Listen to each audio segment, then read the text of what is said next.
Oke, Assalamualaikum warahmatullahi wabarakatuh. Selamat malam teman-teman semuanya. Kembali lagi bersama kami dari JBMI dalam acara live streaming ya, seperti biasa. Malam ini kita akan menyajikan beberapa informasi seputar buruh migran dan juga topik yang kita angkat malam ini yaitu terkait dengan tata cara kepulangan ya, dan juga bagaimana buruh migran nanti akan kembali ke Hong Kong. Nah, malam ini kita sudah hadir dua tamu narasumber ya yang memiliki uh, ya yang jelas memiliki kapasitas untuk menjawab pertanyaan teman-teman nanti seputar tata cara kepulangan ataupun beberapa kesulitan saat pulang dan juga beberapa kendala yang mungkin dihadapi teman-teman saat di bandara dan sebagainya nanti bisa ditanyakan dalam komen ataupun langsung yang hadir di dalam Zoom ini bisa langsung nanti angkat tangan atau menuliskan pertanyaan di dalam chat ya. Seperti yang teman-teman ketahui bahwa pada tanggal 23 Maret ya pemerintah Indonesia telah memberikan kebebasan bebas karantina bagi seluruh pendatang ya termasuk tentunya PMI yang ada di luar negeri untuk bebas karantina. Tapi aturannya ini hanya dikhususkan untuk mereka yang sudah vaksin 2 dan ketiga. Nah, nanti bagaimana selanjutnya kelengkapan tata caranya kita akan mendengarkan pemaparan dari narasumber yang hadir malam ini. Kemudian juga kita ketahui bahwa saat ada pembebasan karantina juga ada aturan terbaru yaitu terkait dengan masalah pendaftaran IMEI dan juga pembayaran bea dan cukai. Nah, ini masih banyak teman-teman yang mungkin bingung siapa sih yang harusnya membayar, apakah buruh migran itu juga termasuk kelompok yang harus membayar alat elektronik yang mereka bawa. Nah, selanjutnya untuk mempersingkat waktu ya, langsung saja saya perkenalkan tamu kita malam hari ini. Yang pertama itu adalah dari Bapak Ma'arif ya, Bapak Farid Ma'aruf, maaf ya, adalah petugas laksana dari BP2MI, yaitu sebagai Direktur Pelindungan dan Pemberdayaan Kawasan Asia Afrika. Dan yang kedua adalah Bapak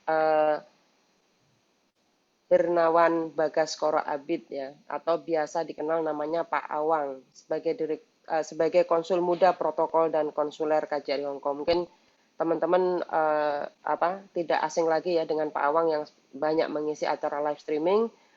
Untuk Pak Farid Ma'aruf kita baru malam ini kita kenal ya di Zoom ini dan mudah-mudahan nanti teman-teman semuanya yang belum kenal dengan Pak Ma'arif ya, Pak Farid Ma'aruf bisa langsung berkenalan. Nah, untuk memulai langsung saja ya kita akan memanggil Pak Farid Ma'aruf untuk memberikan presentasinya terkait dengan bagaimana sih sebenarnya tata cara kepulangan PMI khususnya ya untuk ke Indonesia di bawah aturan terbaru pembebasan karantina.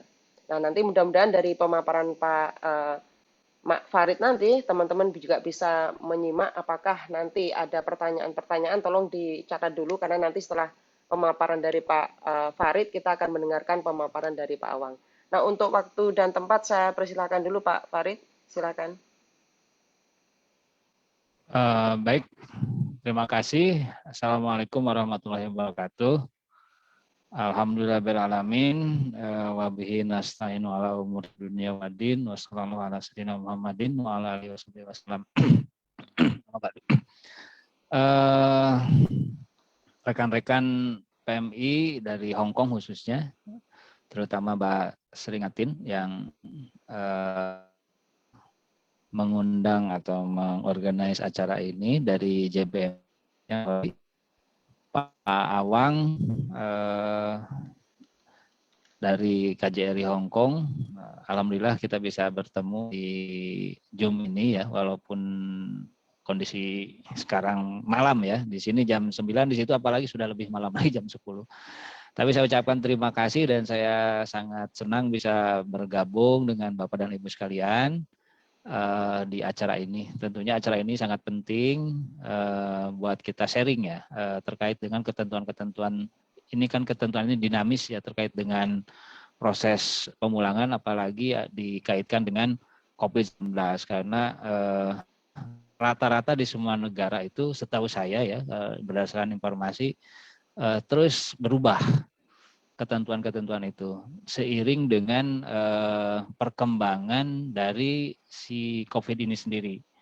Ketika ada perkembangan varian baru, maka pengetatan terus kan sudah mungkin masuk ke, mudah-mudahan sih sudah endemik nanti ke depannya dan tidak ada lagi perlakuan khusus terhadap terhadap teman-teman yang kena dampak ya dari ketentuan-ketentuan ini. Bapak dan Ibu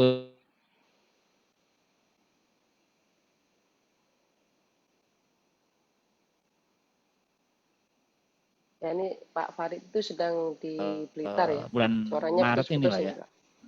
Putus-putus ya. Saya Oke, matiin sudah oke, videonya Pak. ya. Oke, boleh Pak.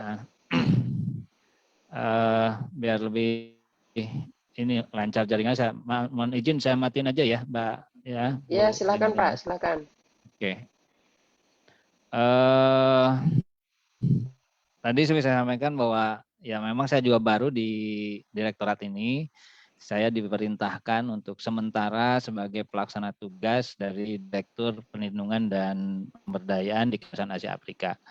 Sekali lagi salam kenal, mudah-mudahan perkenalan ini membawa hikmah ya, membawa dampak yang baik buat kita semua. Tadi sore itu saya diperintahkan Pak Deputi untuk bisa hadir di acara ini terkait dengan tata cara kepulangan. Saya dan di tim di kepulangan di sini ada hadir juga koordinator kepulangan, ada Mas Fajar dan timnya nanti bisa membantu saya juga untuk bisa menjelaskan kepada teman-teman. Sekali lagi terima kasih atas undangan ini. Lanjut, mohon izin Mbak Lita ya. Oke. Terus, nah ini tugas pokok BP2MI, saya kira ini teman-teman sudah bisa memahami, bisa dilanjutkan saja. Terus kemudian lanjut, layanan penempatan perlindungan, memang Undang-Undang 18 ini kan progresif ya, kita lebih penekanannya ke perlindungan sebelum bekerja, selama dan setelah, perlindungan secara hukum, sosial, dan ekonomi, itu menjadi bagian penting dari undang-undang terbaru kita. Dan ini diamanatkan kepada pemerintah dalam hal ini BP2MI sebagai operator dari kebijakan-kebijakan teknis terkait dengan penempatan dan pelindungan PMI. Kurang lebih seperti ini, nanti bisa kita share ke teman-teman hari ini. Lanjut.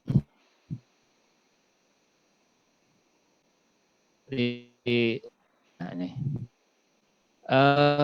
Gambaran umum pemulangan PMI ya, seperti ini, melakukan fasilitas penanganan kepulangan PMI yang telah selesai perjalanan kerja, PMI sakit, meninggal, serta PMI terkendala lainnya. BP2MI juga berkoordinasi dengan Kementerian Luar Negeri terkait jumlah dan waktu pemulangan. Jadi setiap hari ada brafak dari KBRI ke kita, terutama ya PMI yang terkendala untuk minta difasilitasi pemulangannya. Baik yang sakit maupun yang sudah menjadi jenazah, itu kita selalu koordinasi dengan Kementerian Luar Negeri, dalam hal ini di perwakilan kita di luar negeri. BP2MI juga berkoordinasi dengan Pemda terkait kesiapan fasilitasi pemulangan dan protokol kesehatan. Dan kami juga standby 24 jam dalam melakukan pelayanan kepulangan di embarkasi maupun di debarkasi. Khususnya kalau di Jakarta di Soekarno-Hatta ya, dalam hal ini dikomandani oleh PT BP2 PMI di Serang. Kemudian bisa hadir nih timnya Mas Jongga di sini. Lanjut.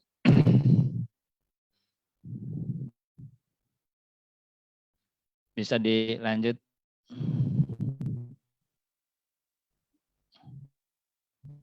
Next ini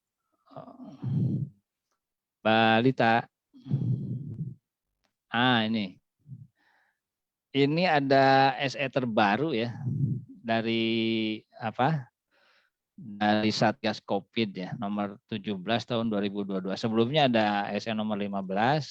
Di sini terakhir ini ada update tata cara kepulangan. Jadi sederhananya kalau saya lihat di alur ini, bahwa ketentuan sekarang ini PMI yang sudah mendapatkan vaksin 2 kali minimal di sana dan tidak menunjukkan gejala, dalam hal ini suhu tubuhnya di bawah 37,5 dan dilakukan PCR dan hasilnya negatif, maka bisa langsung pulang. Tidak ada proses karantina lagi. Ini seperti yang diketahui oleh teman-teman. Namun demikian, apabila PMI-nya ini masih 1 kali ya, atau ternyata kemudian belum sama sekali, itu wajib karantina 5 kali 24 jam. Nah ini biasanya kan tadi ada sedikit disampaikan oleh Ibu Seringatin, biaya bagaimana. Nah ini biayanya ini ditanggung oleh pemerintah. Jadi PCR-nya juga ditanggung oleh pemerintah, terus kemudian kalaupun nanti ada karantina 5 kali 24 jam itu juga ditanggung oleh pemerintah.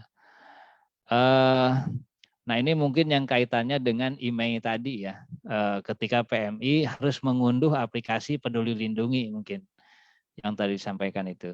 Nah, memang ini ada kewajiban bahwa ketika masuk ke kita, ke wilayah Republik Indonesia, bagi para PMI yang sebelumnya telah bekerja di Hong Kong, ini harus ada mengunduh aplikasi Peduli Lindungi.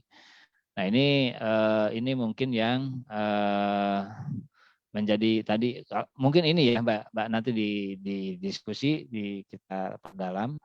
Karena ketentuannya itu kalau handphone dari luar negeri ini harus didaftarkan dulu. Nah, ketika didaftarkan terus kemudian harus ganti nomor, mungkin seperti itu ya gambaran saya juga belum tahu nih terkait dengan email. Cuma dulu memang saya seperti itu, daftar terus kemudian email saya didaftarkan lagi, saya harus punya nomor sini. Nah itu mungkin pada saat pembelian nomor itu yang harus kita mengeluarkan biaya gitu.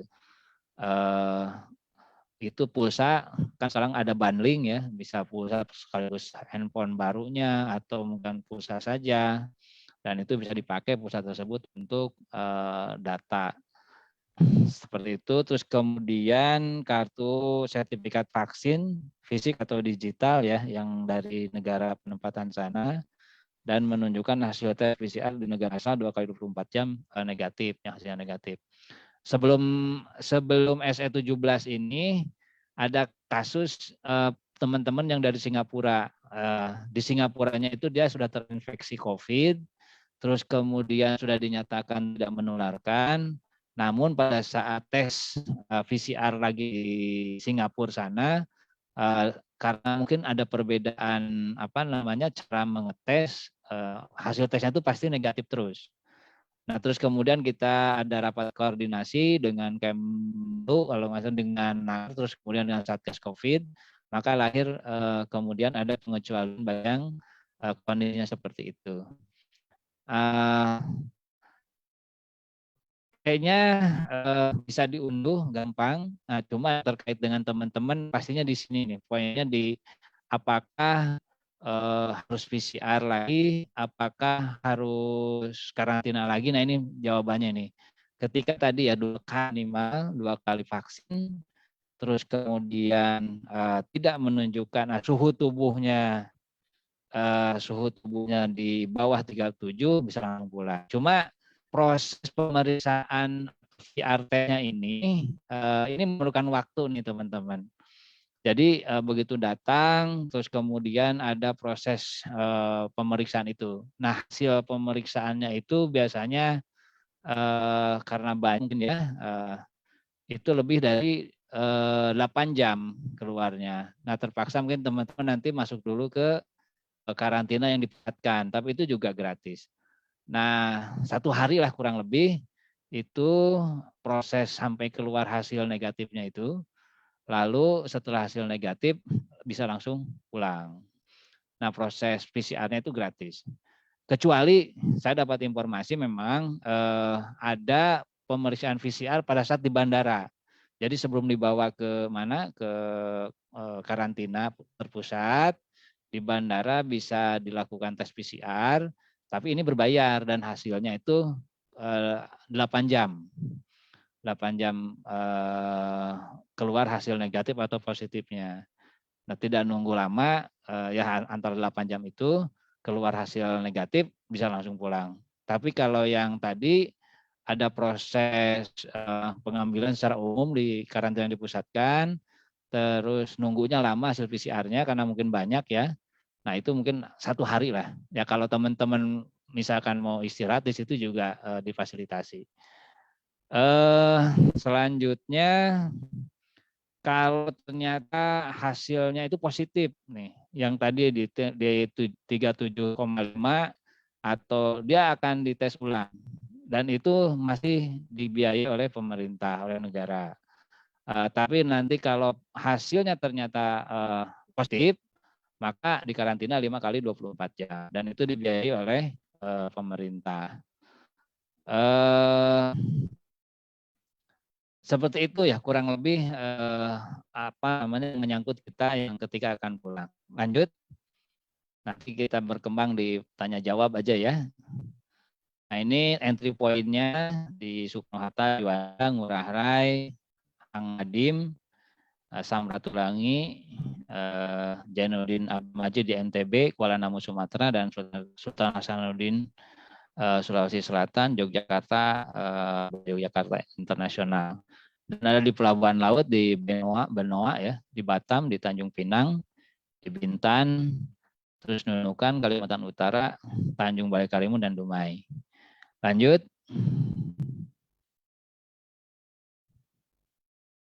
Punten, nah itu. Nah ini data-data dari kita yang dikumpulkan terkait dengan penanganan pemulangan periode 2020 sampai 2021. Total 1.322 CPMI, 2.219 yang sakit, 1.232 jenazah. Ini 2 tahun ya, 2020 sampai 2021. Dan ada 69.668 PMI terkendala dan 30 keluarga PMI. Ini sebagai ilustrasi saja, lanjut. Lanjut. Nah ini fasilitasi yang kita berikan kepada teman-teman pada saat pemulangan. Pertama kalau memang ada kendala atau permasalahan silahkan helpdesk yang tadi saya bilang ada 24 jam ya. Terus kemudian prokes dan rujukan, PMI sakit dirujuk ke rumah sakit rujukan, kalau di Jakarta di Rumah Sakit Polri. Terus kemudian kami juga ada di Wisma Atlet ya, shelter, RPTC, dan rumah sakit dan hotel. Itu terkait dengan karantina. Juga ada pendampingan ke daerah asal PMI yang terkendala. Dan tadi jenazah yang disampaikan. Dan kalau ada pengaduan silahkan juga di helpdesk. Dan terakhir mungkin pemberdayaan ketika sudah ada di kampung halaman. Nah ini barusan saja kami ada, ini kebetulan saya lagi di Blitar, ada kolaborasi dengan Kementerian Perekonomian. Kita mengadakan FGD terkait dengan inklusi keuangan bagi PMI dan keluarganya ya, dan PMI Purna. Lumayan bagus itu kalau menurut saya. Nanti teman-teman ketika hadir kembali ke Indonesia bisa saja menghubungi komunitas-komunitas ya di daerah asalnya. Bisa menghubungi Disnaker untuk mengenai komunitas tersebut. Di situ ada banyak manfaat kalau menurut saya dengan adanya komunitas tersebut, terutama proses tadi pemberdayaan tadi. Tadi ada rencana di Hong Kong di Blitar ini dijadikan pilot project pemberdayaan dengan peternakan rakyat ya, pemeliharaan sapi. Dibantu dengan pembiayaan dari perbankan, dalam hal ini BJB Bank Jawa Barat yang sudah memiliki off-taker, kerjasama dengan off-taker ya, mitranya Bank BJB, jadi hanya penggemukan untuk sapinya dibiayai, terus kemudian hasil dari kerja teman-teman itu akan diambil oleh off-taker si sapinya. Jadi pemasarannya sudah jelas ada gitu. Tapi tentunya nanti ada penilaian-penilaian atau assessment terhadap pengajuan-pengajuan dari teman-teman ketika akan melakukan proses ini. Ini mudah-mudahan sih jadi insya Allah proses pemberdayaan ini dan setelah di Blitar ini sebagai pilot project jalan, nanti bisa ke daerah-daerah lainnya. Selanjutnya, slide selanjutnya. Nah, ini tidak perlu ya, 9 program prioritas BP2MI. Ada nih pemberdayaan nomor 8, terus kemudian ada menjadikan PMI sebagai VVIP nih. Ini Pak Kepala Badan meminta jajarannya termasuk kita di sini untuk menjadikan PMI sebagai VVIP. Nah, ini terkait dengan proses pemulangan. Lanjut, ada contoh-contoh di sini. Nah, ini kami sudah siapkan nih atau layanan VVIP untuk PMI. Ini ada di Bandara Soekarno-Hatta ya. Di sini fasilitas ya kalau kami bilang sih VVIP ya. Sofa yang lumayan empuk kalau memang teman-teman mau istirahat dulu di sini. Tapi ini di luar. Terus kemudian ada fasilitasi penukaran uang ya. Ini kita kerjasama dengan BNI. Nah, dijamin ini tidak ada paksaan dan terus kemudian sesuai dengan kurs hari ini. Lalu ini di Bandara Soekarno-Hatta. Lanjut, ini contoh-contoh saja. Nah, ini kami juga ada fast track untuk PMI ya di Soekarno-Hatta nih. Jadi ini disamakan dengan para diplomat. Jadi ada jalur khusus, kita kerjasama dengan imigrasi. Mudah-mudahan nanti ya koreksi saja kalau memang nanti pada saat teman-teman pulang ternyata tidak sebagaimana yang tadi saya sampaikan, bisa sebagai koreksi ke kita bisa perbaikan. Cuma yang jelas komitmen kita tadi, komitmen Pak Kepala Badan, Pak Beni, untuk memfasilitasi PMI ini sebagai memang duta bangsa, harus diberikan pelayanan terbaik. Istilah Pak Kepala Badan VVIP bagi pekerja migran, disediakan fast track. Ini di Soekarno-Hatta. Nextnya mungkin nanti akan di bandara-bandara lainnya. Ini fasilitasi yang di tahun ini nih masanya Pak Kepala Badan yang baru. Lanjut. Nah, ini di Serang seperti ini. Ada lounge juga. Lanjut. Ada helpdesk di beberapa UPT ya. Kami memang di bandara ada nih, ada di Palembang ada, di Bali, terus kemudian Sumatera Utara ada pos pelayanan. Nanti ini yang tadi saya sebut dengan helpdesk ini. Di Pontianak, terus kemudian ini di Sambas, Entikong. Lanjut. Ada di Jogja, di Mataram, di Semarang. Silakan teman-teman bisa memanfaatkan fasilitas-fasilitas ini ketika teman-teman pulang ya. Ini pilihan sebenarnya. Kalau mau lanjut tadi yang fasilitasi tadi ya monggo. Kalau mau mampir ke sini kami persilahkan juga. Sekaligus nanti mungkin proses pendataan dan kalau memang ada pelayanan pengaduan. Di Sulawesi Tenggara, terus kemudian di Palu juga, ini Sulawesi Tengah. Lanjut. Nah, ini kita juga kerjasama dengan BUMN ya. Kita diberikan bantuan ambulans ini untuk tadi proses pemulangan, bantuan pemulangan PMI yang terkendala tadi.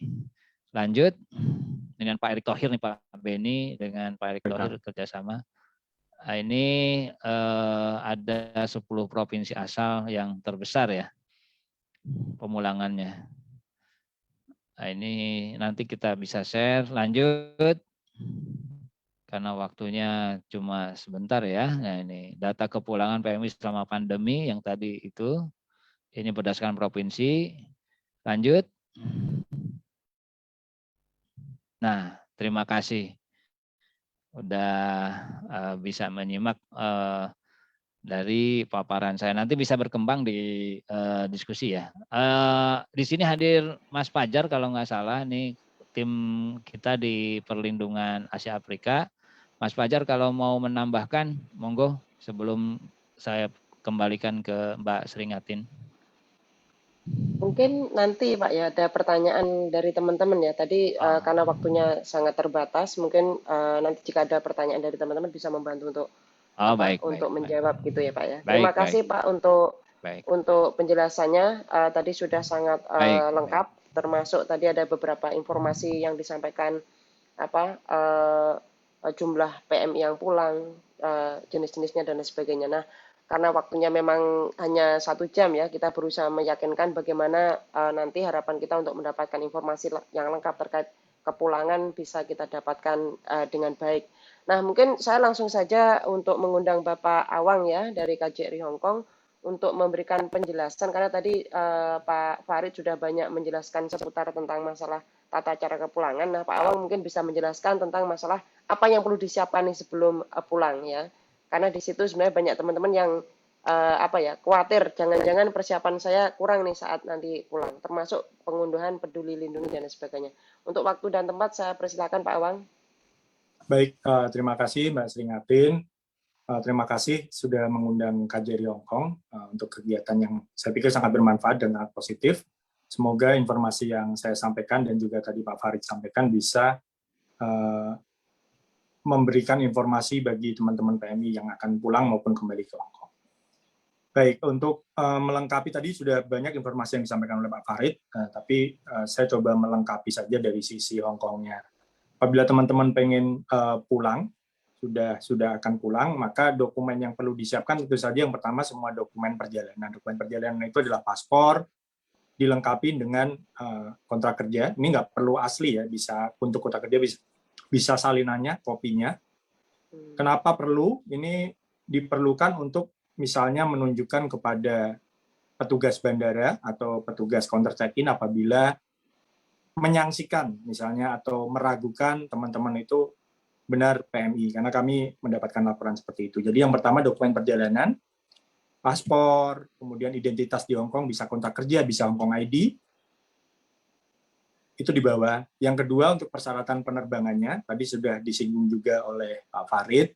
Yang pertama adalah hasil negatif tes PCR COVID, yang sampelnya diambil 48 jam sebelum waktu keberangkatan pesawat atau jadwal penerbangan. Harus hasil negatif. Jadi kalau teman-teman sudah tes kemudian hasilnya positif, ya tidak perlu ke bandara karena pasti akan ditolak oleh petugas. Itu dulu. Kemudian bagi yang sudah vaksin, sertifikat vaksinnya. Sertifikat vaksin agar dibawa. Kemudian yang belum vaksin tentu saja tadi sudah dijelaskan Pak Farid juga, tetap bisa nanti akan divaksin di Indonesia. Nah, ada tadi perlu saya garis bawahi juga ada penyesuaian dari surat edaran Satgas Covid yang baru masuk ke Indonesia. Jadi untuk yang memang belum vaksin karena sakit, kondisi medis tertentu, silakan dibawa surat dari fasilitas kesehatannya, bisa klinik, bisa dokter, bisa rumah sakit, yang menunjukkan bahwa memang tidak bisa divaksin karena alasan medis.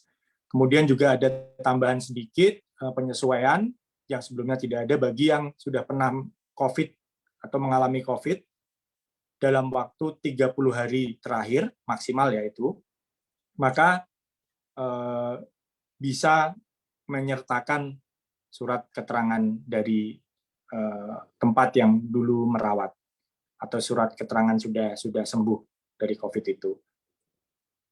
Jadi itu dokumen yang perlu disiapkan untuk ke Indonesia. Nah, kemarin sempat ada beberapa informasi bahwa ada satu maskapai, jadi harus kita spesifik ya, karena kita tidak pernah mengalami atau ada laporan di maskapai lain mengalami hal yang sama. Ada satu maskapai yaitu Singapore Airlines yang diduga dilaporkan meminta bukti berupa booking hotel untuk ke Indonesia, Surabaya atau Jakarta. Kita sudah tanyakan ke pihak Singapore Airlines, dan Singapore Airlines menyampaikan bahwa tidak benar. Jadi kalau Singapore Airlines sudah paham kebijakan Indonesia dan untuk semua PMI itu tidak diperlukan booking hotel. Nah, cuman memang nanti di lapangan ini ada asesmen dari petugas counter misalnya. Kalau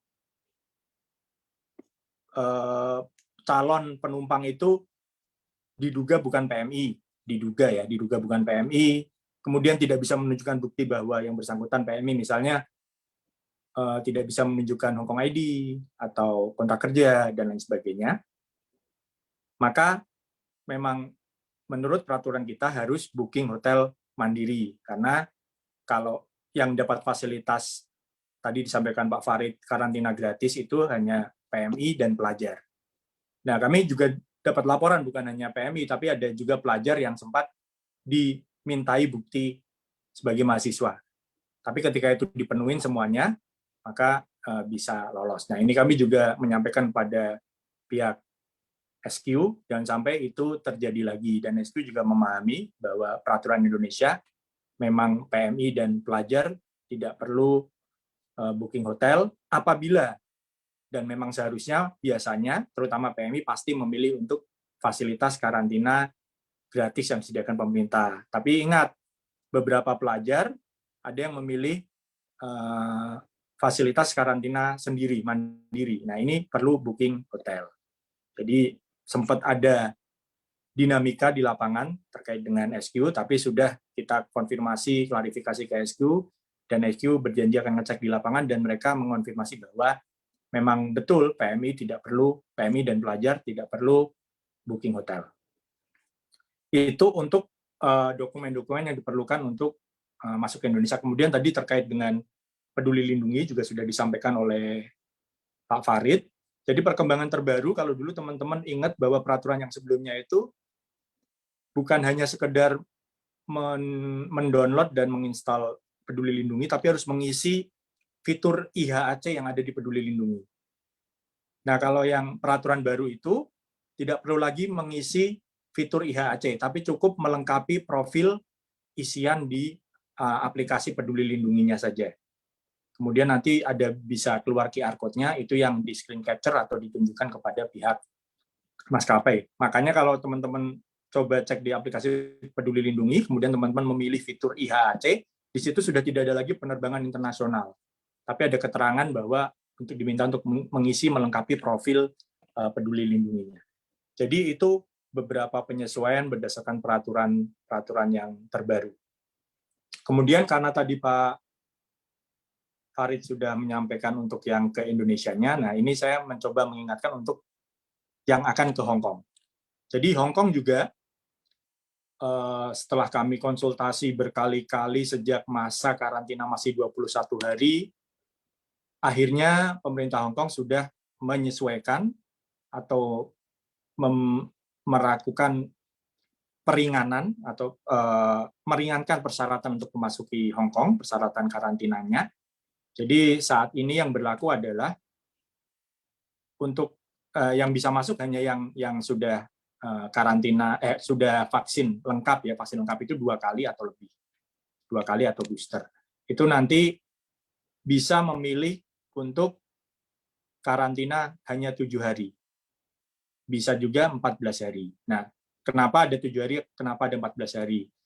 Jadi intinya kalau 7 hari kemudian hasil tes hari ke-5, ke-6, dan ke-7 itu negatif, maka boleh keluar, tapi tetap harus melakukan isolasi mandiri selama 7 hari di kediaman masing-masing. Tapi boleh juga dengan kesepakatan majikan memilih bahwa 7 harinya itu tetap di hotel yang sama. Jadi bisa 7 hari, bisa 14 hari. Nah, kalau dites pada saat di karantina, dites hari ke-5 atau ke-6 atau ke-7-nya dia positif, maka akan dipindah ke fasilitas perawatan untuk orang yang positif. Jadi saat ini sudah bisa booking hotel dengan 7 hari. List hotelnya juga cukup banyak, namun sangat dinamis. Jadi tingkat booking di hotel di Hong Kong ini sangat tinggi, tapi kami selalu mengusulkan kepada pemerintah Hong Kong untuk diperbanyak jumlah kamar maupun jumlah hotelnya, dan saat ini sudah berkembang dari yang tadinya cuma 3 menjadi 10, menjadi 20, sekarang yang terbaru sudah ada 40 sekian. Saya pikir itu sudah cukup banyak, dan kami tetap meminta untuk diperbanyak lagi kamarnya. Kemudian itu saja. Jadi bukti sertifikat vaksin, jangan lupa kalau sertifikat vaksinnya didapat di Hong Kong, langsung saja ditunjukkan. Apabila sertifikat vaksinnya dari Indonesia, maka nanti di bandara akan ada proses di stempel atau dilegalisasi oleh petugas KKP, sebagaimana yang sudah pernah berjalan. Jadi untuk sementara itu dulu, Mbak Sri, nanti kita bisa perdalam di sesi tanya jawab. Terima kasih. Oke, terima kasih Pak Awang untuk penjelasannya. Nah, ini ada beberapa pertanyaan nanti untuk Pak Awang dan juga untuk Pak Farid sekaligus ya. Nanti langsung saja ini saya spotlight semuanya biar teman-teman tahu. Nah, yang pertama ini terkait dengan masalah kepulangan, karena memang ada beberapa menurut teman-teman, khususnya untuk kepulangan di Indonesia itu ada perlakuan yang berbeda ya, khususnya di Bandara Jakarta dan juga Bandara Juanda. Nah, ada yang mengeluhkan di Bandara Juanda itu pelayanannya agak lama, khususnya untuk petugas BP2MI yang itu teman-teman harus masuk ruangan kurang lebih 2 sampai 3 kali. Ya, di sini pertama masuk ruangan di Indonesia itu untuk didata oleh petugas mengenai ditanyain bekerja berapa lama, kemudian bekerja di mana, dicek boarding pass-nya. Kemudian disuruh keluar dan kemudian masuk lagi untuk mengisi masuk ke ruangan lagi, kemudian disuruh mengisi beberapa nama, ya nama, PT, alamat, dan dijemput oleh siapa. Kemudian setelah itu mereka disuruh keluar lagi dan disuruh masuk ruangan lagi untuk dicek lagi pendaftaran emailnya. Nah, kemudian petugas BP2MI juga menanyakan apakah berapa harga HP-nya, kemudian juga berapa memorinya. Nah, ini yang ditanyain petugas. Nah, menurut teman-teman yang pulang, itu bahwa pelayanannya agak lama ya, prosesnya untuk scanning, dan itu yang membuat mereka menunggu beberapa jam di bandara setelah menunggu hasil tes swab-nya itu sendiri. Nah, ini untuk pertanyaan pertama ya, bagaimana nanti apakah sistemnya sama, apakah memang semua teman-teman PMI itu akan diarahkan untuk masuk ke ruangan-ruangan tertentu ya. Itu yang mungkin nanti jadi pertanyaan buat Pak Farid. Nah, untuk Pak Awang sendiri, pertanyaan yang disampaikan teman-teman di sini adalah terkait dengan masalah peduli lindungi ya. Jadi tadi saya tegaskan seperti yang diinformasikan Pak Awang bahwa ternyata kita boleh menunjukkan salah satu atau 2 dokumen ya. Kalau enggak paspor ya kontrak kerja dan Hong Kong ID gitu Pak ya. Untuk meyakinkan bahwa kita adalah PMI. Itu tadi kalau penjelasan Pak Awang. Nah, di sini banyak teman-teman yang itu download Peduli Lindungi, tapi mereka ternyata harus mengisi nomor HP Indonesia. Nah, akhirnya mereka tidak bisa mengisi itu. Nah, itu yang banyak dikeluhkan oleh teman-teman. Dan saat mereka harus memasukkan profil, ternyata banyak teman-teman yang tidak paham karena mayoritas mereka tidak punya email. Nah, itu nanti mungkin apakah ini bisa dijadikan kayak alternatif lain, apa yang bisa dilakukan teman-teman. Nah, mungkin ini beberapa pertanyaan dari teman-teman dulu. Nanti kalau misalkan ada pertanyaan dari teman-teman yang hadir di Zoom ini, silakan angkat tangan dan saya persilakan untuk Pak Farid untuk menjawab dulu, kemudian dilanjut dengan Pak Awang. Silakan Pak.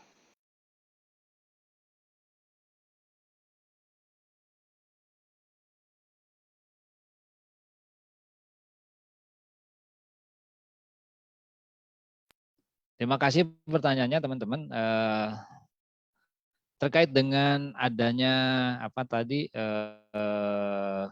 perlakuan yang mungkin ya sepintas memang kalau dijelaskan oleh Mbak Seringatin tadi ada bolak-balik masuk ruangan ya, memang tidak efektif itu Mbak. Nanti coba saya besok mungkin akan komunikasi dengan tim di Juanda untuk memastikan hal itu. Saya kira saya sepakat ya bahwa mestinya sih tidak seperti itu ya, mestinya ya prosesnya kalau memang ada proses pendataan dilakukanlah seefektif dan secepat mungkin ya tentunya. Tapi nanti saya klarifikasi dulu Mbak ke tim Juanda terkait dengan hal itu. Kalau memang nanti ini usul dan saran dari teman-teman supaya lebih cepat, saya kira itu baik sekali ya. Nah, ini proses koreksi buat kita, nanti kita coba sampaikan. Itu mungkin Mbak. Oke, terima kasih. Mungkin Pak Abang langsung ingin menjelaskan Pak, silakan. Masih di mute Pak. Masih mute Pak.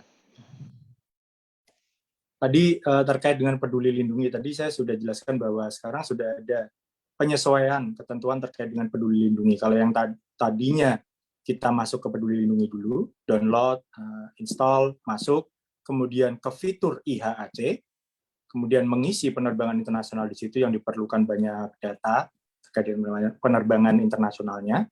Saat ini sudah tidak diperlukan. Jadi kalau saya tunjukkan, semoga bisa kelihatannya. Nah, kalau sebelumnya itu kita harus ke sini dulu. Pencet IHAC ini kan. Kita pencet ya.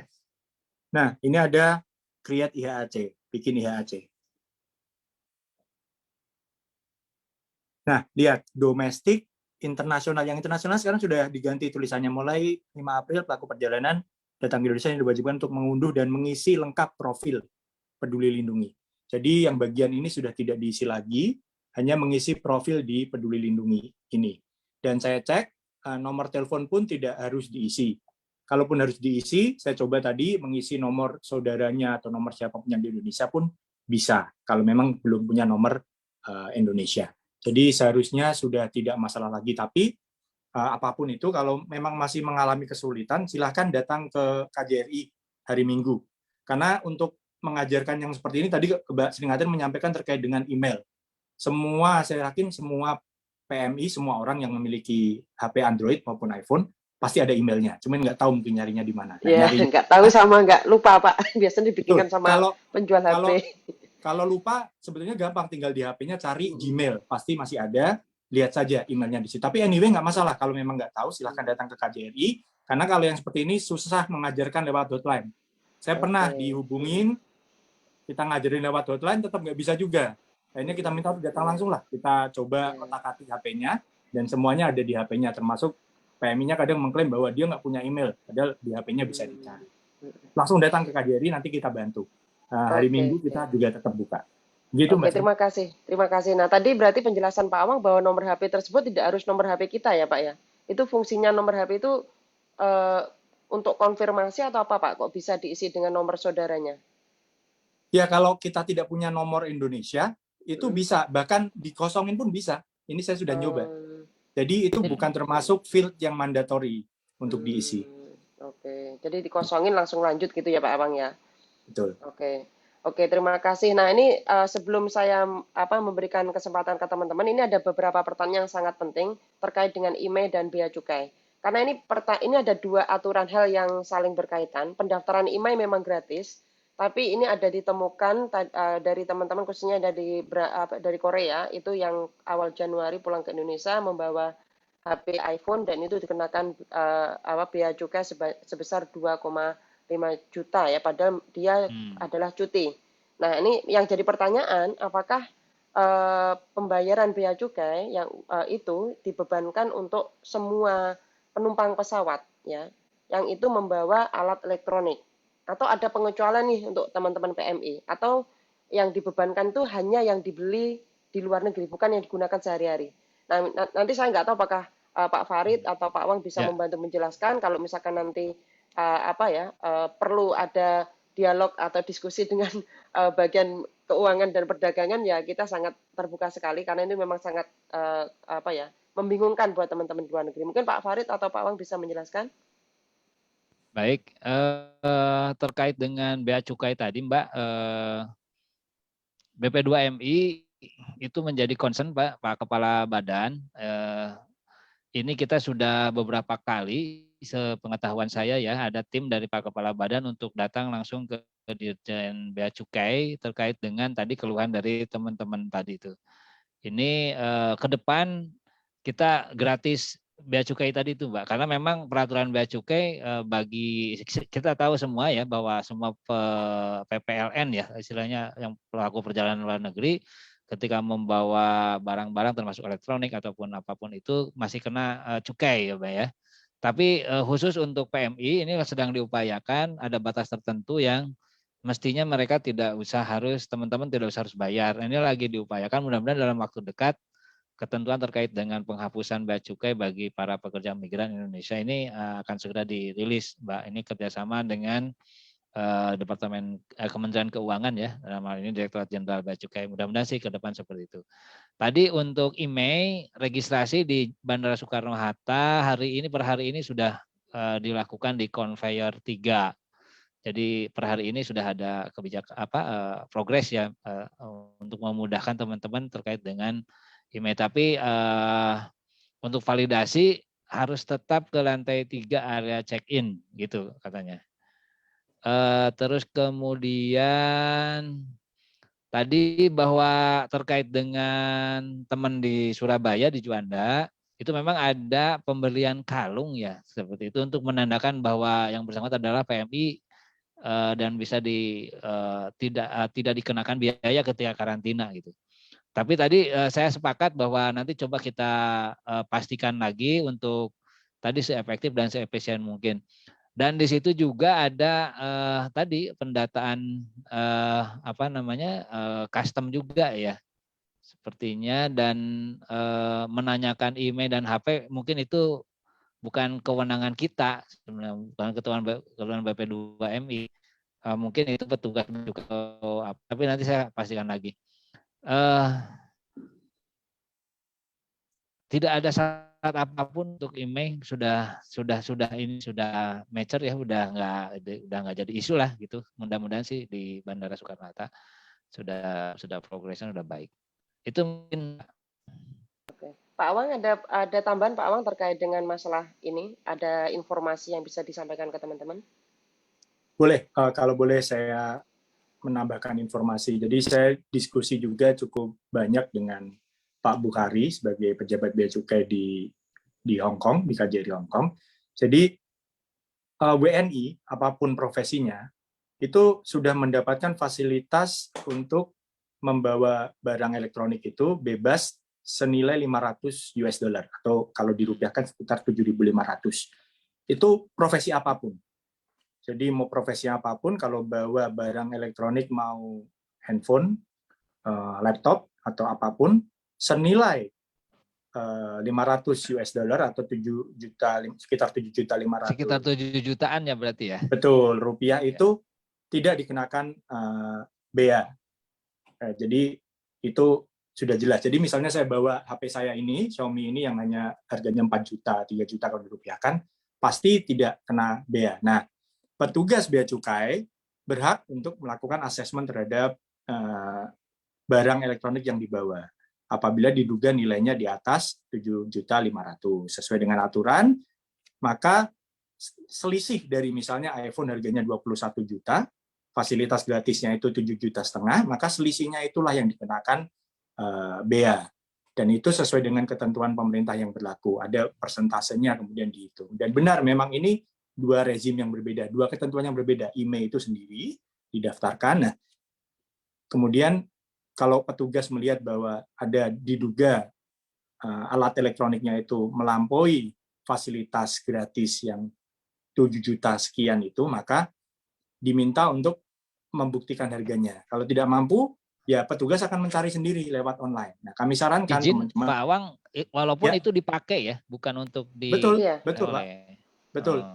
Termasuk semua, termasuk kita juga diplomat kalau pulang ke Indonesia gitu, siapapun lah membawa HP kalau diduga nilainya lebih dari 7,5 juta, maka dikenakan bea itu. Nah, ini nanti apa dua ketentuan yang berbeda sebetulnya. Cuman petugas akan memeriksa itu kalau memang diduga nilainya di atas 7,5 juta, akan ditanyakan dulu invoice-nya, ada nggak bukti pembeliannya untuk menghitung itu. Nah, kalau tidak ada, maka petugas memiliki kewenangan untuk mencari sendiri informasi. Misalnya dia akan mencari informasi harga iPhone, makanya ditanya, kalau iPhone kan biasanya harganya tergantung kapasitas memorinya ya. Jadi kalau 64 GB itu harganya berapa, 128 beda lagi. Nah, dia akan mencocokkan itu, kecuali teman-teman apapun profesinya, saya nggak ngomongin khusus PMI, itu bisa membuktikan enggak, di invoice-nya cuma segini. Jadi setelah dipotong 7,5 juta, selisihnya segini, inilah yang dikenakan bea itu tadi. Nah, Begitu. itu apakah untuk PMI, oke lah, untuk semua WNI tanpa terkecuali. Pertanyaannya, Pak, apakah itu untuk yang menetap di Indonesia? Kan barang bawaan itu kan kalau saya anggap yang digunakan setiap hari pun akan dikenakan pajak berarti ya? Betul, Benar betul, kan? betul. Hmm.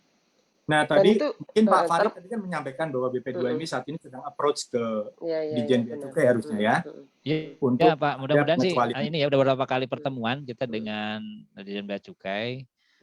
Prinsipnya sepakat juga sih untuk ada dispensasi atau apa terkait dengan hal itu untuk pekerja migran ini. Salah satu ini dari kepala badan, mudah-mudahan sih berhasil ya. Tapi sih kemungkinan berhasil. Doain aja teman-teman lah. Artinya tadi supaya lebih oleh-oleh masa istilahnya beanya hampir sama dengan belinya kan kasihan tuh kan. Iya. Kalau diperhatikan sebenarnya tadi kan bukan oleh-oleh Pak ya, tapi termasuk barang yang digunakan sehari-hari. Iya Nah, ini betul juga betul. menjadi hal yang Mungkin sangat dinaikkan tadi ya, batas limit tadinya itu limit yang benar. 500 Nah, US ini dolarnya itu. kalau kita membayangkan misalkan PMI yang cuti. Nah, kalau cutinya berkali-kali berarti apakah dia juga akan membayar berkali-kali kalau misalkan setiap tahun atau setiap tahun ganti HP ini kan Itu juga menjadi hal saya yang belum sangat tahu itu ketentuan menarik di gitu bea ya. cukai seperti apa. Saya kira tapi Oke. kalau harusnya sih dipegang itu tuh bukti dia sudah bayar bea gitu ya. Jangan hilang Oke. supaya ketika ditanya akhirnya udah bayar kan gitu kan enak. Itu nyambung ke emailnya, Mbak. Jadi kalau satu email ya sekali saja pendaftarannya. Kalau dia keluar masuk mau kemanapun masih pakai HP dengan email yang sama ya tentu saja tidak akan dikenakan lagi. Oh gitu. Apakah boleh Pak kalau misalkan kita tidak daftar email saat cuti? Boleh, tapi kan HP-nya jadi tidak bisa digunakan. Nah, ini menambahkan tadi Pak Farid. Saya kebetulan tadi melakukan riset. Jadi Bea Cukai saat ini sudah membuka layanan online untuk pendaftaran email. Artinya apa? Tidak perlu harus ngantri lagi di conveyor 3 itu yang tadi disampaikan Pak Farid, bisa online dulu. Dan sebetulnya bisa juga dilakukan nanti setelah karantina. Nah, fasilitas, namun begini, perlu digarisbawahi, fasilitas pembebasan 500 USD itu hanya bisa didapatkan maksimal 5 hari setelah ya, keluar dari karantina. Ya, itu juga jadi di luar itu tidak mendapatkan fasilitas itu. Makanya pilihannya adalah mau daftar online dulu atau ikut ngantri pada saat sebelum masuk karantina atau setelah karantina dilakukan. Nah, sebetulnya pendaftaran email dan itunya bisa di Bea Cukai terdekat di kotanya selama sudah daftar online itu tadi. Oke. Nah, terima kasih Pak Awang dan Pak Farid. Ini saya langsung saja manggil teman-teman yang di sini. Mbak Fajar mungkin bisa langsung menyampaikan Mbak Fajar. Kemudian nanti bisa disusul Mbak Yanti. Silakan. Halo Mbak Fajar, bisa bicara sekarang? Atau Mbak Yanti dulu, silakan Mbak Yanti. Oke, terima kasih Mbak Sering kesempatannya. Selamat malam Pak Farid dan Pak Awang. Pak, saya di sini hanya ingin menanyakan terkait dengan keluhan teman-teman PMI yang sudah sampai di Jakarta dan Surabaya. Yang pertama, sekarang untuk yang sudah 2 kali vaksin atau 3 kali vaksin itu sudah tidak usah sudah bebas karantina apabila hasil tes PCR di Soekarno-Hatta itu negatif. Nah, kami mau mohon solusi saja mungkin dari Pak Farid atau Pak Awang, karena kalau dari penerbangan ke daerah transit dari Jakarta, Pak, itu kan kita juga butuh untuk membeli tiket ke daerah tujuan dari Jakarta. Nah, kita tidak tahu berapa lama kita akan mendapatkan hasil tes PCR-nya dan juga berapa lama kita antri di Bea Cukai dan pengisian formulir-formulir dan sebagainya seperti yang disebutkan Mbak Sering tadi. Nah, itu bisa nggak BP2MI ataupun instansi terkait itu memberikan gambaran berapa lama sih harus menunggu, jadi dia harus booking tiket untuk perjalanan selanjutnya, atau kalau belum bisa dari pihak BP2MI atau instansi di bandara tidak bisa memberikan kejelasan tenggang waktunya, ada nggak disediakan bantuan untuk booking tiket, Pak? Untuk booking tiket ke daerah, karena yang sudah terjadi ini untuk bantuan itu untuk menghindari para calok Pak, ataupun oknum-oknum berseragam yang kelaparan di bandara Pak. Ya benar Pak. Jadi memang sudah ada beberapa yang mereka membeli tiket itu harganya 2 kali lipat dari apa yang mereka bayar, apa yang ada di nota Pak. Jadi mungkin dari BP2MI akan lebih mengefektifkan bantuannya, terutama di helpdesk. Kemudian Pak, yang kedua, helpdesk di Bandara Soekarno-Hatta, kami mohon sekali, amat sangat diperhatikan Pak, karena ada beberapa kali PMI yang sampai di Jakarta, tetapi dia menunggu di helpdesk itu sampai 2 jam, petugasnya tidak ada sama sekali. Oke. Karena di sana tertulis pelayanan 24 jam, tetapi dia menunggu di sana sampai 2 jam, tidak ada petugas, dan kemudian dia putus asa dan ya kembali lagi ke mereka yang membutuhkan uang dari PMI, Pak, di luar. Baik. Oke, satu lagi Mbak Sering, mohon untuk EKTKLN itu apakah diberlakukan lagi, Pak? Kami menanyakan itu, dan juga EKTKLN ya? Iya, EKTKLN. Kemarin di mana? Di Semarang ya? Yang masih menanyakan KTKLN. Di Semarang menanyakan, dan ada juga kemarin di Surabaya yang menanyakan EKTKLN, terutama untuk PMI yang dari Singapura, Pak. Benar-benar. Ya, kemudian di Bandara Soekarno-Hatta itu mohon diperjelas untuk arahan tanda panah ke long BP2MI, Pak. Karena tidak semua teman-teman PMI itu bisa mengikuti arahan yang ada di atas itu Pak, tanda-tanda panahnya. Dan saya sendiri juga sempat kebingungan di Bandara Soekarno-Hatta mencari long PMI saat saya menunggu penerbangan. Karena tandanya tidak jelas dan tidak sampai ke lokasi. Gitu Pak, mungkin itu saja pertanyaan dari saya. Terima kasih. Terima kasih Mbak Yanti. Nah selanjutnya mungkin tadi mudah-mudahan pertanyaannya jawab dulu bisa aja ya Mbak. Jawab dulu. Oke, silakan. Iya. Mudah-mudahan sih ini terkait dengan ini saya dapat konfirmasi bahwa jika sudah ada vaksin 2 kali atau 3 kali tidak perlu RT-PCR lagi di SUTA. Jadi bisa langsung melanjutkan perjalanan. Jika tidak ada gejala, artinya tadi ya suhu tubuhnya tidak panas kan gitu. Tidak lihat bersin-bersin atau ini, itu nanti ada petugas yang melakukan assessment ya, melihat kalau bersin atau suhu tubuh. Kalau suhu tubuh kan ditembak tuh ada alatnya lah gitu. Kalau yang itu yang sudah 2 atau 3 kali itu bisa lanjut. Terus tadi itu concern Mbak kita terkait dengan tadi keluhan dari teman-teman terkait dengan helpdesk. Cuma mungkin ada kalanya itu bertepatan ya dengan ada ada di saat yang sama itu dipakai oleh Satgas Covid gitu. Kadang seperti itu. Terus memang perlu diinformasikan juga ke teman-teman, nanti ini akan kita koreksi juga. Memang ini alasan klasik jumlah keterbatasan dari petugas kami. Tapi itu nanti kita coba sampaikan ke tim di helpdesk di bandara. Mudah-mudahan tadi keluhan yang disampaikan oleh Mbak Yanti bisa dikoreksi. Terkait dengan EKTKLN, sebenarnya penanda ya EKTKLN itu bahwa yang bersangkutan sudah mengikuti prosedur dari awal sampai akhir. Nah, di akhir prosedurnya itu diberikan elektronik KTKLN. Itu langsung Mbak, otomatis diberikan EKTKLN. Tadi terkait dengan Singapura tadi, memang kan mungkin teman-teman juga mengetahui bahwa ke Singapura ini rada-rada cenderung terbuka Mbak ketika mereka melakukan proses perjalanan ke Singapura, terus kemudian tanpa melalui prosedur di sananya di Singapurnya itu legal gitu. Jadi istilahnya ilegal, bukan ilegal ya, tidak sederhananya illegal entry, legal stay gitu. Jadi masuk ke Singapurnya itu tidak melalui prosedur yang biasa kita lakukan tuh, dari mulai pendaftaran di dinas, terus kemudian masuk ke sistem kita. Nah itu kemudian mereka ada proses sampai akhir diberikan EKTKLN. Nah untuk Singapura ini ke Batam, terus kemudian masuknya free kan, bisa di sana diproses untuk ininya. Ini sepengetahuan saya seperti itu. Lalu kemudian mereka pulang dan mendapatkan visa kerjanya. Nah ini untuk menandakan ini prosedurnya diikutin atau enggak gitu. Nah itu biasanya ditanya EKTKLN. Seperti itu. Terus terkait dengan tanda panah, tolong dicatat nih teman-teman yang di tim kita di PLPB di pusat. Ini koreksi juga.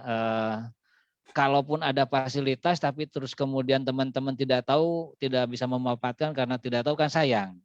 Tadi fasilitas sudah kita buat, ternyata pas mau dimanfaatkan nyari-nyarinya susah, keburu kecapean kan gitu.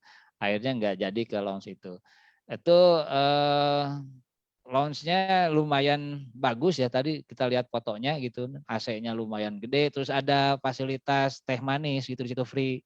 Kalau bahasa Pak Kepala ini ingin memanjakan PMI supaya yang menghormati VVIP lah gitu istilahnya. Itu mudah-mudahan sih tadi tanda panah dan tanda arah untuk ke launch itu untuk bisa lebih diperjelas sehingga bisa termanfaatkan itu ya Mbak ya. Oke, makasih. Pak Awang ada tambahan atau langsung Cukup. cukup? Oke, Mbak Fajar bisa nggak untuk menyampaikan? Ini sudah saya minta untuk unmute, saya nggak tahu kenapa nggak bisa. Nah, sambil menunggu Mbak Fajar ya, mungkin tadi ada pertanyaan tambahan Pak. Ini tadi kan dijelaskan bahwa teman-teman harus PCR lagi ya sesampai di bandara. Nah, itu bagi semua penumpang atau jika mereka hanya ditemukan kondisi badannya di bawah 36 atau di atas 37. Nah, di atas 37 itu harus PCR lagi Mbak. Tapi nah kalau yang di di bawah 37 tidak menunjukkan gejala COVID tapi dia sudah vaksin lengkap, itu tanpa harus PCR lagi. Informasi terbaru seperti itu. Jadi bisa langsung melanjutkan kepulangan. Ini barusan informasi dari teman-teman di bandara ya. Oke, makasih Pak. Nah untuk Pak Awang, tadi yang dijelaskan bahwa teman-teman yang telah positif COVID itu harus menunjukkan sertifikat atau bukti bahwa dia memang terinfeksi COVID ya. Nah pertanyaannya Pak, kalau misalkan mereka itu antigen, positifnya antigen, apakah itu juga perlu menunjukkan bukti fotonya tadi sudah cukup? Dan apakah juga harus menunggu 30 hari setelah masa kesembuhannya? Ya begini, jadi bagi yang positif itu ini pilihan. Jadi kalau dia sudah vaksin 2 kali atau lebih, ya gunakan fasilitas itu. Jadi 2 kali atau lebihnya itu bisa tanpa karantina ketika tiba di Indonesia. Jadi ini pilihan, bukan berarti semua yang pernah positif harus memberikan surat bahwa dia sudah pernah positif, tidak. Tapi kalau dia sudah pernah vaksin 2 kali atau lebih, itu bisa menggunakan itu untuk kemudian tidak perlu karantina selama itu tadi disampaikan Pak Farid, bahwa suhu tubuhnya tidak di atas 37,5 tepatnya kalau di SK Satgasnya, SE Satgasnya. Jadi 37,5 itu cukup tinggi. Seharusnya kalau teman-teman tidak ada gejala bisa langsung saja. Tapi kalau teman-teman misalnya memilih untuk saya cek lagi ya, memilih untuk misalnya aman, belum divaksin gitu, belum divaksin tapi sudah pernah positif, selama itu maksimal dalam 30 hari dibuktikan dengan surat, itu boleh digunakan untuk persyaratan masuk ke Indonesia. Jadi harus menunggu 30 hari ya Pak ya? Maksimal, justru maksimal. Kalau lebih dari 30 hari harus menggunakan PCR lagi. Oh gitu. Jadi kalau jadi setelah positif langsung pulang juga boleh dong berarti? Tadi. Setelah sembuh. Positif. Setelah sembuh ya, bisa, langsung pulang ya. Tapi Tapi tadi kalau misalkan setelah 30 hari masa terinfeksi positif dia harus PCR gitu kan? Penjelasannya Pak Awang tadi. Ya. Oke. Nah, ini peraturan yang baru ya, ini baru kita ketahui Pak Awang. Jadi ini buat teman-teman mungkin nanti juga jadi catatan. Ya. Tapi yang penting itu, Mbak Sri, yang perlu digarisbawahi, jangan fokus ke situnya. Tapi saya yakin teman-teman sebagian besar sudah vaksin 2 atau lebih ya. Iya, jadi di situnya saja pasti sudah bisa untuk boarding pesawat. Oke. Nah, ini saya masih menemukan teman-teman yang itu tidak vaksin sama sekali. Pertanyaannya, nanti apakah jika di Indonesia itu jika mereka tidak bisa memberikan bukti dia punya penyakit tertentu, apakah nanti di Indonesia tetap akan vaksin, Pak? Jika sampai di Indonesia. Izin menjawab Pak Farid. Ya, kalau sesuai dengan peraturan, maka kalau dia belum. Jadi teman-teman PMI sering nanya, Pak, saya belum pernah vaksin sama sekali, boleh nggak saya ke Indonesia? Boleh, jawabannya boleh. Tapi Jadi vaksin boleh. siapa awalnya? Betul. Nanti kalau tidak ada kondisi medis yang menjadikan dia tidak boleh divaksin, maka dia akan divaksin secara gratis ketika dia menjalani karantina yang saat ini 5 hari itu di Indonesia. Tapi kalau dia ada kondisi medis tertentu yang menyebabkan dia tidak boleh divaksin, maka dibawa surat dokter atau surat klinik atau surat rumah sakit yang menunjukkan bahwa dia memang tidak boleh divaksin. Ditujukan pada petugas kesehatan di tempat karantina. Ini berlaku untuk semua WNI ya Pak ya, yang tidak vaksin ya? Betul, yang masuk semua ke Indonesia. WNI. Nah, ini penting buat teman-teman ya, karena di sini kita masih menemukan teman-teman PMI yang dia sama sekali tidak mau vaksin dengan alasan saya kan nggak mau kemana-mana dan saya akan pulang terus. Ternyata saya membaca peraturannya bahwa sesampai di bandara akan divaksin. Iya, jadi kan nggak ada pilihan ya Pak ya. Berarti kan itu wajib secara tidak langsung. Betul, kecuali tadi dengan keadaan tertentu, sakit tertentu, ya, dan dibuktikan dengan surat keterangan dari dokter. Ya, ini penting buat teman-teman untuk dijadikan catatan ya, bahwa teman-teman di sini mungkin bisa menghindari vaksin, tapi di Indonesia ternyata sampai bandara, kalau kita nggak mampu menunjukkan surat dokter, itu kita tetap divaksin. Nah, mungkin pertanyaan dari Mbak Fajar, silakan Mbak, disampaikan. Oke, terima kasih. Assalamualaikum warahmatullahi wabarakatuh. Waalaikumsalam warahmatullahi wabarakatuh. Alhamdulillah ya, malam hari ini kita bertemu lagi walaupun lewat online. Mohon maaf untuk semuanya, saya off video ya, terutama untuk Pak Farid ini kebetulan beliau pernah bertugas di Taiwan. Ini ya. Untuk Mbak Sring, mohon maaf ya, karena ini pertanyaannya mungkin sedikit meleset ya dari tema malam Mbak hari Fajar ini. masih di Taiwan? Apa sudah di Hong Kong ini? Masih di Taiwan, Pak. Oh. Alhamdulillah. Ya, karena berteman dengan Mbak Sri ya. Dan memang seharusnya ya, karena kita juga sesama PMI seperti itu. Oke, Pak Farid, pertanyaan saya adalah, tadi saya tertarik dengan iklannya dari BP2MI ya, mengenai pemfasilitasan pemulangan jenazah ke daerah asal dan hingga diterima oleh pihak keluarga. Saya bertanya di sini, yaitu apakah itu termasuk pembiayaan, Pak? Yang pertama, karena mengingat beberapa hari kemarin ada tragedi yang sangat miris ini, di mana kepulangan TKI dari Tulungagung, Jawa Timur, itu ambulan tidak mau pergi kalau belum dibayar, Pak. Sehingga pihak PJTKI-nya yang harus membayar biaya ambulan tersebut. Itu yang pertama. Yang kedua, tadi saya juga bersyukur ya, Pak Farid juga ada inisiatif, ada dukungan mengenai pembebasan biaya cukai, dan ini sangat kami dukung Pak sebagai 9 program prioritas BP2MI yang menyatakan adalah PMI sebagai VVIP. Oke, artinya di sini pembebasan biaya cukai saya yakin sangat disetujui oleh teman-teman PMI ya, dan juga kami dari Taiwan juga berharap untuk komponen biaya kepulangan termasuk biaya tes PCR ini juga ada subsidi Pak. Begitu. Terus kemudian di sini ada lagi pertanyaan mengenai tindak lanjut kepulangan PMI yang terkendala. Di situ tadi disebut bahwa PMI dirujuk di rumah sakit yang menjadi rumah sakit rujukan. Mengenai pembiayaannya bagaimana Pak? Kemudian di situ tadi untuk poin yang keempat juga ada mengenai poin yang keenam ya, ada klaim asuransi. Apakah di sini juga termasuk klaim asuransi hak ahli waris? Oh ya, ini sedikit informasi ya untuk teman-teman yang di Hong Kong juga, bahwa untuk pekerja migran di Taiwan, khususnya sektor formal, itu ada kita ikut ASTEC. Di ASTEC tersebut ada untuk klaim asuransi ketika ahli waris meninggal dunia. Nah, namun untuk prosedurnya ini sangat sulit Pak, karena harus melibatkan yang di Indonesia untuk Legesteto, kemudian di Kemenhum, dan juga di untuk terjemah ke bahasa Mandarin. Tentunya ini menjadi kendala tersendiri. Apakah dari BP2MI tidak ada inisiatif atau keinginan untuk mempunyai layanan satu atap mengenai hal ini, Pak? Mengingat teman-teman ketika mendapatkan musibah ini dari keluarga yang meninggal, mereka harus melalui calo yang luar biasa ini Pak. Besaran biaya mencecah hingga 22.000 atau kisaran 11 juta untuk saat ini. Ya, jadi kami berharap bahwa program-program yang diprioritaskan oleh BP2MI bukan sekedar menjadi iklan semata, namun menjadi realitas yang kita tunggu untuk semuanya. Terima kasih Pak Farid. Saya yakin Pak Farid bisa menjawab ini semua, terlebih Pak Farid juga pernah bertugas di Taiwan. Demikian Pak, terima kasih. Wassalamualaikum warahmatullahi wabarakatuh. Oke, terima kasih Mbak Fajar ya. Waalaikumsalam Memang warahmatullahi ya. wabarakatuh. Mudah-mudahan Pak Farid bersedia untuk menjawab ya, meskipun pertanyaannya di luar topik malam ini. Silakan Pak. Baik, tapi tadi agak sedikit putus-putus, Mbak. Makanya mohon izin saya matiin lagi kamera.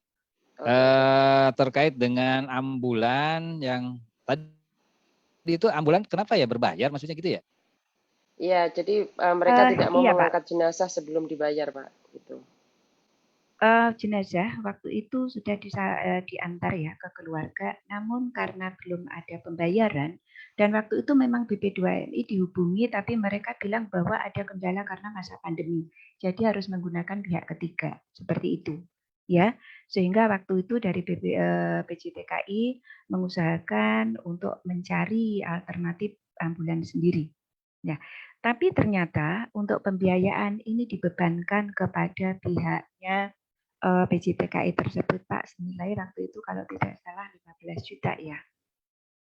Kebetulan jenazah dari Bandara Juanda, menuju ke Tulungagung, seperti itu Pak. Dan waktu itu juga ada petugas BP2M. Lagi saya mungkin kita potong dulu ya. Jelas nggak ini sekarang, Mbak? Udah jelas, Mbak Fajar. Mungkin kita langsung saja menunggu jawaban Pak Farid ya. Ya, silakan Pak. Oke, siap. Apakah bisa, Pak? Sinyalnya terkendala, Mbak. Sinyalnya terkendala ya. Nah, ini tadi sambil menunggu Pak Farid, ini ada beberapa pertanyaan dari Sahlan ya.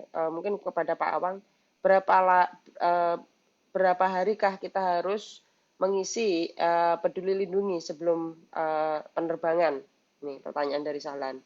Terus juga berapa hari sebelum kepulangan harus mendaftarkan IMEI? Dan juga apakah ada pelayanan PCR syarat terbang di SOTA? Nah, pertanyaannya seperti itu.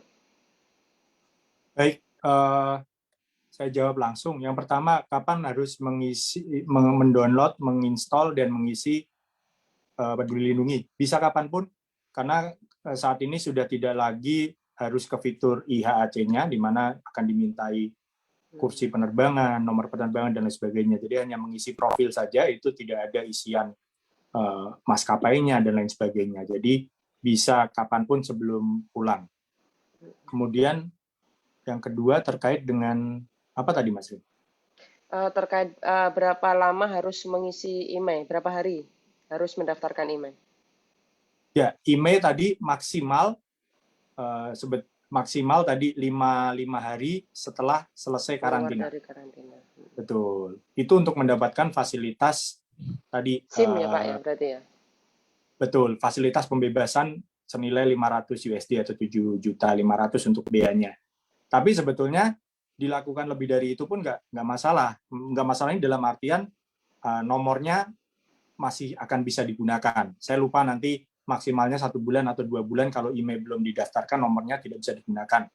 Nah, pokoknya selama jangka waktu itu, yang penting ke kantor Bea Cukai untuk mengisi Bea Cukai di daerahnya masing-masing terdekat pun masih bisa. Gitu. Daftar IMEI kan juga bisa di perusahaan telekomunikasi kan, Pak ya? Bisa. Karena saya membaca bahwa itu untuk turis, itu dikasih 90 hari. Nah, saya juga berpikir mengapa tidak diberlakukan untuk teman PMI ya, yang hanya cuti kurang dari 30 hari. Saya pikir sama, Mbak Sering. Jadi nomor itu akan tetap berlaku sampai dengan 90 hari itu tadi. Tapi, nah, jadi teman-teman kalau cutinya cuma sebentar, tidak harus. Makanya tadi IMEI itu tidak harus langsung didaftarkan, kecuali untuk yang akan menetap di Indonesia lama gitu. Kalau cuma sebentar, kemudian akan balik lagi ke Hong Kong ya bisa, tapi nanti suatu saat nanti ketika akan pulang ke Indonesia tetap harus bayar. Harus bayar ya, benar-benar. Oke, bayar bea cukai tadi ya Pak ya? Ya, selama tadi itu HP-nya Heeh. atau alat elektroniknya nilainya melampaui 7,5 juta. Berarti untuk PMI yang cuti tidak perlu membayar bea cukai Pak? Ya tergantung, makanya tadi saya sampaikan. Kan ini yang tahu adalah Ya, masing-masing. iya. Ya, apakah dia mau bayar sekarang atau bayar nanti ketika dia pulang for good istilahnya untuk utamanya, bisa-bisa saja gitu. Oke, mungkin nanti diperdalam lagi Pak ya, karena memang di dalam undang-undangnya tidak disebutkan aturan sedetail itu ya, karena memang harusnya ada undang-undang turunannya di bawah undang-undang perdagangan, dan juga ada 2 aturan kan, ini di bawah perdagangan dan juga di bawah ekonomi dan keuangan. Nah, ini ada 2 pasal yang mengatur masalah IMEI dan juga bea cukai dan beban bea pabean kalau nggak salah ya. Nah, ini memang perlu didiskusikan dan mudah-mudahan teman-teman juga tidak, sekali lagi kita hanya menghindari calo ya Pak ya, karena di bandara itu memang kita tidak tahu siapa saja yang melihat wajah-wajah PMI itu kayaknya sudah langsung didatangi. Nah itu. Nah ini tadi ada Pak Farid, apakah bisa menjawab pertanyaannya Mbak Fajar atau bagaimana Pak Farid? Sudah jelas nggak? Tadi putus saya itu di sini. Ya lumayan. Makasih Pak Fajar. Informasi tadi yang disampaikan. Pertama, VVIP itu ya, tadi insya Allah lah mudah-mudahan semangatnya sama ya. Saya kira sih, apalagi sudah disampaikan di mana-mana oleh Pak Kepala ya, kita juga ada kewajiban moral untuk tidak itu semata lip service ya. Kita semua bergerak untuk memastikan apa yang sudah disampaikan oleh kantor kita, dalam hal ini Pak Kepala Badan, bisa realistis gitu ya, bisa direalisasikan. Terkait dengan beberapa tadi terkait dengan pemulangan jenazah, kalau coba mungkin kita cek bersama ya di peraturan perundangan, sebenarnya ada kewajiban P3MI itu untuk memfasilitasi pemulangan jenazah, bahkan itu membiayai pemulangan jenazah.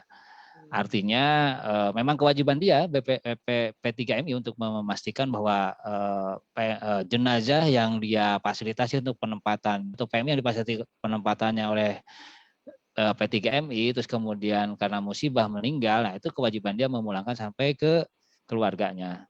Adapun misalkan ya ada beberapa yang kita fasilitasi, biasanya tuh kalau di Taiwan itu yang kondisi-kondisi tertentu, misalkan PMI yang kaburan kan, itu yang majikannya kita tidak tahu, kan itu ada 3 belah pihak tuh, majikan, agensi, P3MI-nya biasanya bertanggung jawab kalau memang itu prosedural ya, tercatat di kita masih ada P3MI-nya, majikannya jelas, terus kemudian agensinya ada. Biasanya yang selalu kita lakukan adalah menyerahkan kepada mereka untuk difasilitasi sampai pulang. Biayanya dari mana itu kita pastikan bahwa tidak dibebankan kepada PMI. Gitu. Adapun tadi yang repot itu yang tadi posisi-posisi teman-teman yang sudah tidak berizin lagi tinggal di sana, terus kemudian meninggal. Kalau kita ada beberapa kasus, mungkin Mbak Fajar juga tahu ya, terkait dengan yang swasta itu. Swasta itu istilah di Taiwan, Mbak, kalau yang PMI yang ini ya tidak memiliki izin di sana. Nah itu kalau kebetulan si pemberi kerjanya yang memanfaatkan dia atau yang memberikan kerja ke dia bisa kita temui, itu kita minta tanggung jawab dari mereka, dan mereka pasti akan memberikan pertanggungjawaban itu selama memang diketahui ya. Dan itu juga pelanggaran berat di Taiwan, mempekerjakan pekerja yang tidak memiliki izin itu. Pada prinsipnya tadi ya, bahwa kalau memang ada case-case tertentu mungkin itu ya oknum lah di lapangan. Saya kira tidak semua seperti itu. BP2MI terkait dengan pemulangan jenazah saya kira clear ya, sudah ya ada 1-2 mungkin miss, atau saya kira perlu diklarifikasi lagi ya. Kita zaman sekarang ini sudah sangat terbuka saya kira ya. Kalau ada oknum itu tinggal kita laporkan, dan ya mudah-mudahan sih nggak sampai kejadian lah seperti itu. Terus kemudian, nah ini di Juanda itu memang ada penanganan dari Provinsi Jatim juga, in charge di bandara selain dari UPT. Kadang kita komunikasi, kadang juga langsung ke dinas provinsi gitu ya. Terus kemudian kita ada info sudah diselesaikan oleh dinas provinsi sampai ke daerah asal. Cuma ini ada kendala juga di kita terkait dengan fasilitasi pemulangan tadi. Masa klasik lagi. Tadi kurang anggaran misalkan itu. Ini yang sangat menjadi masalah di kita. Terus PMI yang tadi ke rumah sakit sama ya prinsipnya, kalau memang ada PT-nya, PT yang harus bertanggung jawab karena mereka menyatakan dan di dalam ketentuan juga mereka harus tanggung jawab terhadap penempatan yang dilakukan oleh yang bersangkutan, prosedur, biayanya bagaimana. Terus kemudian PCR disubsidi, saya kira tadi ya gratis ya di bandara itu untuk proses pemulangan ke sini pada saat proses PCR kembali itu tidak dibebankan kepada WNI ya, kepada pekerja migran dalam hal ini. Bahkan ada 2 kali PCR ketika dinyatakan masih positif terus di PCR ulang, itu pun masih gratis juga bagi warga negara Indonesia kecuali WNA ya, WNA dibebankan biaya. Koreksi Pak Awang mungkin kalau saya salah, saya kira tadi ya PCR ketika pemulangan itu gratis di Indonesia. Itu mungkin Mbak Sring, terima kasih. Di mute, Mbak. Terima kasih. Mute. Mbak Sring, mungkin di sini saya akan sedikit penjelasan ya, menegaskan tadi, mengulangi sedikit. Untuk tes PCR yang saya maksud ini Pak Farid, tes PCR ketika mau pulang, jadi tes PCR untuk persyaratan naik pesawat. Oh, di Taiwan ya? Ya, itu benar. Oh ya. Itu Mbak, itu bisa jadi bahan diskusi lebih lanjut, nanti kita sampaikan juga dalam forum dengan KDI ya Mbak ya. Cuma sewajarnya tuh si majikan itu atau si pemberi kerja itu ketika sudah finish kontrak, itulah dia memfasilitasi termasuk PCR-nya, harus dibayarin lah gitu. Sewajarnya lah kalau menurut saya. Tapi nggak apa-apa, nanti kita jadi bahan ini modalitas kita kalau memang itu mau kita ajukan ke Taiwan ya pada saat pembahasan dua belah pihak. Oke. Di sana biayanya masih mahal ya Mbak ya? Untuk saat ini PCR mahal Pak kalau dihitung itu. 400 ya. Kisaran 2 juta lebih lah. Ya, jadi di Taiwan bisa 200.000 ya, sana mahal ya. Ya, 2 juta lebih. Itu sementara dan mungkin saya rasa pandemi sudah 2 tahun dengan persyaratan seperti ini, masa iya sih Pak KDI belum mengusulkan itu ke pusat? Oke. Nah ini karena ini malam sudah jam setengah 12 loh di sana pada mau kerja. Iya. Terima kasih Pak Farid dan juga Pak Awang atas waktunya. Sekali lagi memang kalau kita ngomongin masalah persoalan teman-teman sangat banyak sekali ya. Nah ini tadi sangat menarik sekali. Tadi ada beberapa pertanyaan yang mungkin tidak harus jawab sekarang adalah karena teman-teman itu tidak langsung pulang ke daerah asal khususnya yang transit Jakarta. Tadi ada pertanyaan berapa lama, tadi sudah dijelaskan sebenarnya Pak sama Pak Farid bahwa tidak ada kepastian karena proses petugas masing-masing di beberapa bandara itu berbeda kan. Nah ini mungkin teman-teman untuk meyakinkan tiketnya dia tidak hangus, nanti mungkin Pak Farid bisa melakukan koordinasi atau dengan meyakinkan apa sih upaya-upaya yang itu memudahkan kita untuk menyingkat waktu. Misalkan boleh nggak kita mengisi form yang ditanyakan oleh BP2 TKI, kayak misalkan Peduli Lindungi kan ada beberapa pertanyaan yang itu bisa diisi. Apakah BP2MI juga akan melakukan itu untuk meyakinkan teman-teman tidak perlu masuk ke beberapa ruangan untuk ditanyain dan interview.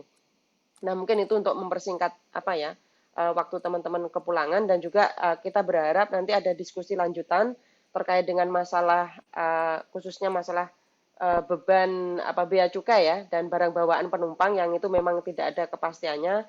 Kita butuh penjelasan yang konkret karena kalau tidak ada hitam di atas putih tentu teman-teman pekerja migran itu menjadi pihak yang sangat rentan sekali.